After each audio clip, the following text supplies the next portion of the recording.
পড়াশোনার জন্য সারা পৃথিবীতে যতগুলো সিস্টেম আসছে তার মধ্যে যদি আমি বলি নাম্বার 1 সিস্টেম, সেটা হচ্ছে হাফেজি পড়ার সিস্টেম। কিভাবে সেটা বলি। যে কোনো শিক্ষার্থী যে কোনো সময় সেরা স্টুডেন্ট হইতে পারে, জাস্ট একটা ফর্মুলা লাগবে, একটা ফর্মুলা। সেই ফর্মুলাটা কি? ধরা যাক সে আজকে থেকে পড়া শুরু করছে, আজকে থেকে সে পড়ছে, এখন যা পড়বে জাস্ট 1 ঘন্টা পরে কিন্তু 56% জিনিস সে ভুলে যাবে, একদিন পরে 70% ভুলে যাবে, 1 সপ্তাহ পরে 80% ভুলে যাবে। তার মানে আমরা যা কিছু পড়ি, যা কিছু শুনি, 80% জিনিস 7 দিন পরে নাই। অথচ কোরআন শরীফ যারা পড়ে তারা দেখা যায় যে গোটাল কোরআনের 30টা পারা একদম A to Z মুখস্থ না।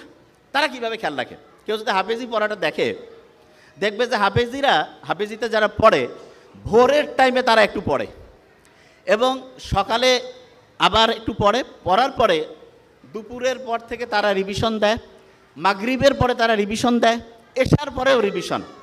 সারাদিনে যে টাইমটা তারা পড়ে ক্যালকুলেশন করলে দেখা যাবে 70% থেকে 80% টাইম তারা রিভিশন দেয়, 70 থেকে 80% টাইম তারা শুধু রিভিশন দেয়।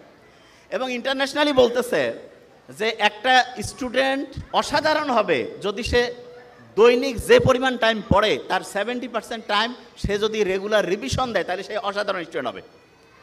এবং একটা স্টুডেন্ট যখন হচ্ছে যে হাফেজি পড়ে তখন তার ব্রেইনের মধ্যে কিন্তু একটা আলফা ওয়েভ তৈরি হয়, আলফা ওয়েভ।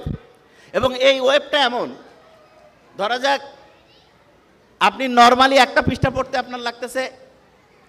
পড়তে লাগতেছে ধরলাম যে 10 মিনিট। আপনি যদি আলফা ওয়েভে পড়েন, আলফা ওয়েভ ব্রেইনের মধ্যে, তাহলে আল্লাহর রহমতে আপনার ওই পড়াটা 2 থেকে 3 মিনিটে হবে। তার মানে স্বাভাবিকভাবে একটা পড়া আপনি যেই স্পিডে পড়েন আলফা ওয়েভ থাকলে তার থেকে 4 থেকে 5 গুণ বেশি স্পিডে আপনি আল্লাহর রহমতে পড়তে পারবেন।